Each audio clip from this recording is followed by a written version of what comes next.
In this video, I will show you how to use the graph at the right to evaluate over here with these questions A through G. So what we're going to be doing is looking at this picture and we're going to be evaluating our function. And now just a couple things about functions, the notation. So I'll put these notes up here. Usually we have a function that will say something like this, y equals mx plus b. And now in this section, you'll notice that they use what is called function notation, where this piece right here, the letter y, is rewritten as a function of x is equal to your mx plus b. And so what it does is it first lets you know that what you're dealing with is indeed a function, meaning that your picture, whatever it is, would pass what is called the vertical line test. So it is a relationship that is also a special kind of relationship called a function. And then what you can do is evaluate for an x value, if you look over here, where your x is being substituted for a value. So if you see f of x, rewritten like this, f of 20, that means that your x value is being evaluated at 20. But if you were to see this notation, f of x equals 20, that really means you're given y and you're going to find x. So this is kind of how I look at the difference between these two. So your notation will either be f of a number or f of x, and if the number is in place of x, then you're given the x value. And if you're not given the x value here, see how it says f of x, that means you're looking for x and you know y. So you're really just solving for x or y just depending on what you're given. So f of a number means you're given the number for x, and f of x equal to a number, that really means you're given the value y, and the reason why x is still showing there is because you're going to solve for x. So these two are just opposites of each other. So the function notation f of x really means x here is equal to the number 20. So on my grid over here, I'm going to look for an x value of 20. So this is x equals 20, and I'm going to go up and find that point. Well, this point is the point 20, 10. But I already know the 20 because I was told 20. So my answer here is the value of 10 that I was looking for because I was given 20. What's the y value? The y value of that point is 10.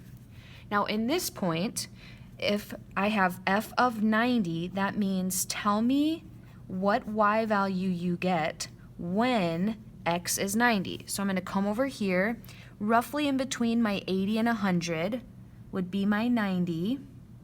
So this roughly would be 90. What would this point be? It would be the point 90, 10.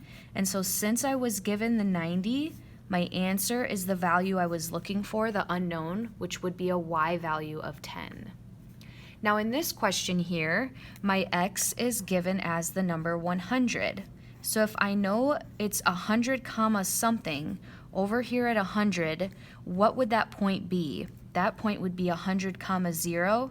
Now if I was given the 100, that means I was looking for the unknown of 0.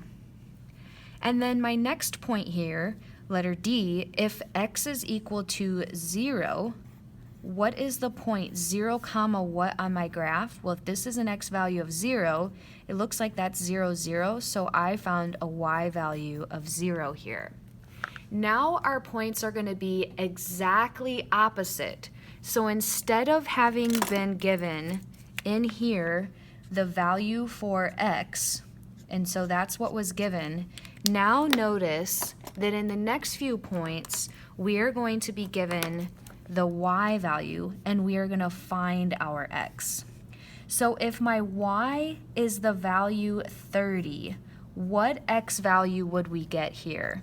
Okay, so now I'm going to look at my y-axis, and I see 30 is here. Now I'm going to go over to my function and find what x value could be represented here.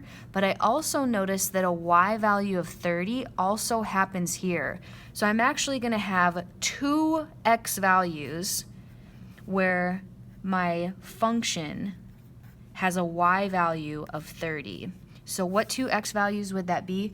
Well, this looks like it's in between 40 and 60. It looks like it's maybe a little past 50, but I'm not exactly sure. So I'm going to go with roughly a value of 50.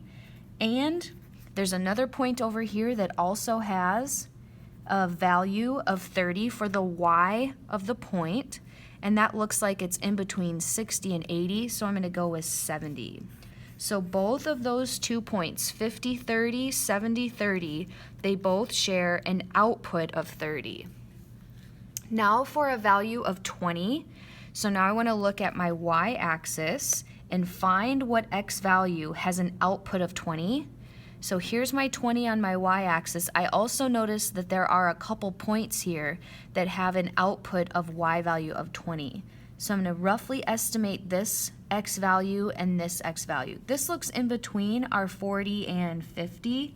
So I'm going to go right smack in the middle with a 45 for my x value that also has a y value of 20. So 45 is one answer. And I see there's another point that has a y value of 20, and that would be 80, 20. So what other x value had an output of 20? It was 80. And then for the last question, what x value has an output of 0? So what x value would give you a 0? Well, I already know one of them because look at up here. Do you see that the y value here was 0? What x value got us that output of 0? It was 100 over here on our graph.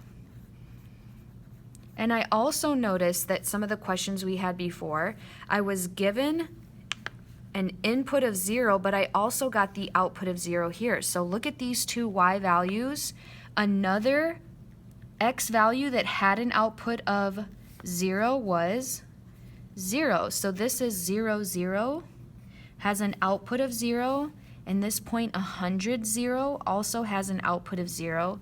So these two x values have a y value of 0.